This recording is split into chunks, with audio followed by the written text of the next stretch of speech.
സ്വകാര്യ ബാങ്കിൽ പണമിട്ടിട്ട് ഹൈഡ് ചെയ്ത പലിശ വാങ്ങി ജീവിക്കുന്ന ഒരു ആരോഗ്യമന്ത്രിയാണ് കേരളത്തിൽ. ആ ആരോഗ്യമന്ത്രി തകർത്തുകൊണ്ടിരിക്കുന്ന ആരോഗ്യരംഗം നമുക്ക് പറയാവുന്നതാണ്.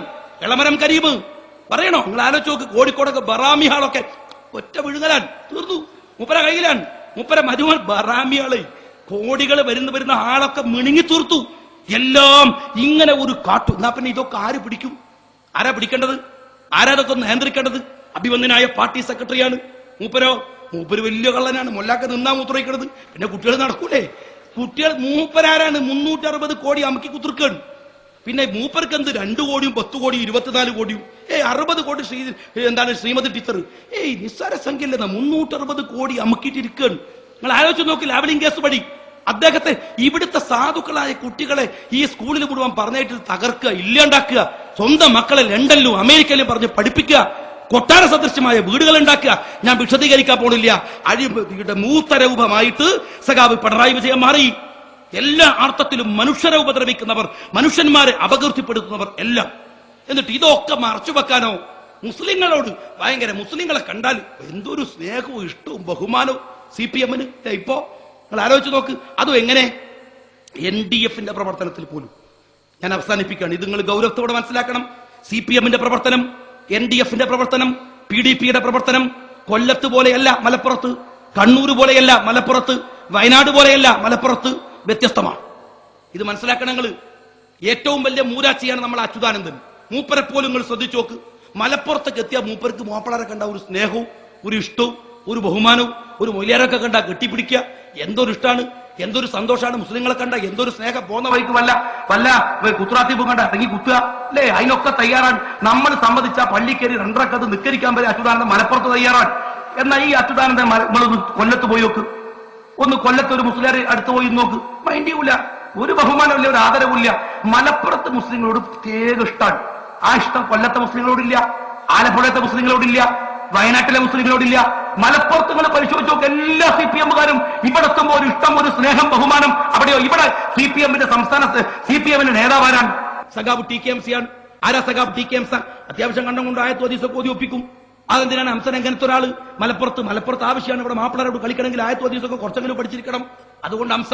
എന്നാൽ എന്റെ ഒരു TKMC കണ്ണൂരിലില്ല, എന്റെ ഒരു TKMC കോഴിക്കോട്ടില്ല, എന്റെ ഒരു TKMC കൊല്ലത്തില്ല, എന്റെ ഒരു TKMC തിരുവനന്തപുരത്തില്ല. മലപ്പുറം ജില്ല കഴിഞ്ഞാൽ ഏറ്റവും കൂടുതൽ മുസ്ലിങ്ങളുള്ള ജില്ലയാണല്ലോ കൊല്ലം. അവിടെ എന്തില്ല? മലപ്പുറത്ത് CPM-ന്റെ ജില്ലാ സെക്രട്ടറിമാർ ജില്ല പിറന്നതിന് ശേഷം ആരൊക്കെയാണ്? സഖാവ് സൈതാലിക്കുട്ടി, സഖാവ് ഉമ്മറുകുട്ടി. എന്റെ ഒരു സഖാവ് കൃഷ്ണൻകുട്ടി ആയില്ല? എന്തേ വരാൻ കിട്ടാനിട്ട? അല്ലല്ലോ. എന്നാൽ എന്റെ ഉമ്മറുകുട്ടി കോഴിക്കോട്ടില്ല, എന്റെ ഉമ്മറുകുട്ടി കാസർഗോഡില്ല, എന്റെ സൈതാലിക്കുട്ടി മലപ്പുറത്ത് കണ്ണൂരിലില്ല, കൊല്ലത്തില്ല, തിരുവനന്തപുരത്തില്ല. നിങ്ങൾ പറയണം മലപ്പുറം ജില്ലയിൽ എന്തുകൊണ്ടാണ് നിങ്ങൾ ഇപ്പൊ മലപ്പുറം ജില്ലയിലെ CPM-ന്റെ നേതാവ് ആരാണ്? സഖാവ് സൈതാലിക്കുട്ടിയാണ്. അദ്ദേഹം ഉംറക്ക് പോയി ഇല്ലേ? 70 വയസ്സായപ്പോ 7ാം ക്ലാസ്സിലെ പാഠപുസ്തകം പറയുന്നത് നിങ്ങൾക്ക് ബോധം വന്നിട്ട് മതം തെരഞ്ഞെടുത്താൽ മതി എന്നാണ്. സൈതാലിക്കുട്ടിക്ക് ബോധം വന്നത് ഈ പ്രായമായ സമയത്താണ്. മൂപ്പരങ്ങനെ ഹജ്ജിന് പോകാൻ തീരുമാനിച്ചു. ഹജ്ജിന് പോയി ഉംറക്ക് പോയി. ഉംറ കഴിഞ്ഞ് തിരിച്ചു വന്നു. സൈതാലിക്കുട്ടികളേക്ക് ഇപ്പോഴും ഭദ്രാണ്. CPM-ലെ സ്ഥാനം ഭദ്രാണ്. ഇത് കണ്ട് ആവേശപൂത്ത നമ്മൾ അബ്ദുള്ളക്കുട്ടി ഹജ്ജിന് പോയി. സൈതാലിക്കുട്ടി അബ്ദുള്ളക്കുട്ടി തമ്മിലുള്ള വ്യത്യാസം വേറൊന്നുമല്ല, ഒരു വ്യത്യാസമില്ല. പക്ഷെ അബ്ദുള്ളക്കുട്ടി കണ്ണൂരിലാണ്. കണ്ണൂരിൽ അബ്ദുള്ളക്കുട്ടി എങ്ങനെ ഉംറക്ക് പോയി എന്നാണ്? സീറ്റ് പോയി, സ്ഥാനം പോയി ഇല്ലേ? അബ്ദുള്ളക്കുട്ടി പൊട്ടിക്കരഞ്ഞോണ്ടിരിക്കുകയാണ്. എന്റെ കുട്ടികളെ മാർസ് പഠിപ്പിച്ചോട്ടെ, ഞാനൊന്ന് ഉംറക്ക് പോയിക്കോട്ടെ, അടുത്ത കൊല്ലം ഹജ്ജിന് പോയിക്കോട്ടെ. കരയാണ്. ഇതൊക്കെ ഒന്ന് സമ്മതിക്കണ്ടേ? ഉമ്മറുകുട്ടിക്ക് പ്രശ്നമില്ല, സൈതാലിക്കുട്ടിക്ക് പ്രശ്നമില്ല. മലപ്പുറത്തൊരു CPM-കാരൻ ഒരു ലീഗിൽ നിന്നൊരുത്തം പോയി CPM ആയാൽ അവൻ ഭയങ്കര നിക്കാരാണ്. ഒരു വക്ത് തന്നെ പല പള്ളിക്കേരി നിക്കരിച്ചാളും നമ്മൾ കാണാൻ വേണ്ടിയിട്ട് നിസ്കാര തൊഴിലാളികളെ ഉണ്ടാക്കിക്കാളൂ അല്ലേ? സൈതാലിക്കുട്ടി പറഞ്ഞതാണ്, ഞങ്ങൾ മലപ്പുറത്ത് വേണ്ടി വന്നാൽ നിസ്കാര തൊഴിലാളികൾ ഉണ്ടാക്കും. കാരണം മലപ്പുറത്ത് പിടിച്ചു കിടങ്കിൽ ആയത്തും ഹദീസും ഓതണം, നിസ്കാരം വേണ്ടി വരും, നോമ്പ് നോക്കേണ്ടി വരും. കണ്ണൂരിലോ പറയുങ്ങൾ ഫയാസ് മാത്രമല്ല, ഈ NDF-ലേക്ക് പോയവർ മാത്രമല്ല, പഴയ CPM-കാർ, അവിടുത്തെ മുസ്ലിം ചെറുപ്പക്കാർ CPM-ലേക്ക് പോയി നേരിന്റെ മാർഗത്തിൽ വന്ന ഒരാളെ പറയും.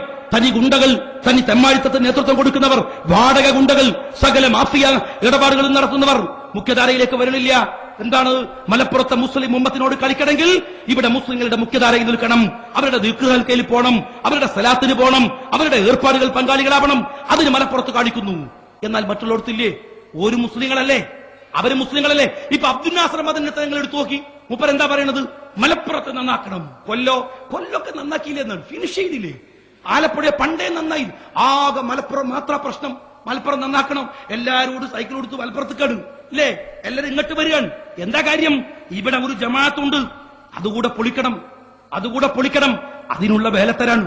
ഒന്നേ സഖാക്കളെ ഞങ്ങൾ പറയുന്നുള്ളൂ. 1000 തവണ ഞങ്ങൾ പറഞ്ഞതാണ്. ഞങ്ങൾക്ക് ഇപ്പോ കിട്ടിയ ഈ 8 സീറ്റ് ഉണ്ടല്ലോ, ആ 8 സീറ്റിന് ഒരു വിശുദ്ധിയുണ്ട്. ഒരു തീവ്രവാദിയും ഭീകരവാദികളുടെയും അന്യായമായ ഒരു വോട്ട് പോലും വീഴാത്ത വിശുദ്ധിയുടെ 8 സീറ്റാണ്. ആ 8 സീറ്റും നാളെ പോകുന്നു കരുതട്ടെ. അവസാനത്തെ പഞ്ചായത്ത് മെമ്പർ സ്ഥാനത്ത് നിന്ന് ഇന്ത്യൻ യൂണിയൻ മുസ്ലിം ലീഗുകാരൻ കുടിയിറങ്ങിപ്പോയാലും കായികമിൽത്ത് ഞങ്ങളെ ഏൽപ്പിച്ച ഈ കൊടി ഒരു ഭീകരവാദിയുടെ അടുക്കളയിലും കൊണ്ടുപോയി കെട്ടാൻ ഞങ്ങൾ സമ്മതിക്കില്ല. കാരണം 48ന്റെ ശൂന്യതയിൽ നിന്നാണ് 2007 ഈ കൊട്ടാരത്തെ ഞങ്ങൾ കെട്ടിപ്പടുത്തത്. കേന്ദ്രത്തിൽ ഞങ്ങളുടെ ഒരു മന്ത്രി ഇരിക്കുന്നത് അറിയോ നിങ്ങള്? ഇതൊക്കെ ഞങ്ങൾ ഉണ്ടാക്കിയെടുത്തത് നേരു പറഞ്ഞിട്ടാണ്, സത്യം പറഞ്ഞിട്ടാണ്, അധാർമികതയോട് സമരം ചെയ്തിട്ടാണ്. അതുകൊണ്ട് എന്റെ പ്രിയപ്പെട്ട യൂത്ത് ലീഗുകാര, ഈ നേർപ്പദത്തിൽ മുന്നോട്ട് പോകാൻ അള്ളാഹുവിനോട് പ്രാർത്ഥിക്കുക. അള്ളാഹു നമ്മളെ സഹായിക്കുമാറാവട്ടെ. ആഖിർ ദഅ്വാനാ അൽഹംദുലില്ലാഹി റബ്ബിൽ ആലമീൻ. അസ്സലാമു അലൈക്കും വറഹ്മത്തുള്ളാഹി വബറകാതുഹു.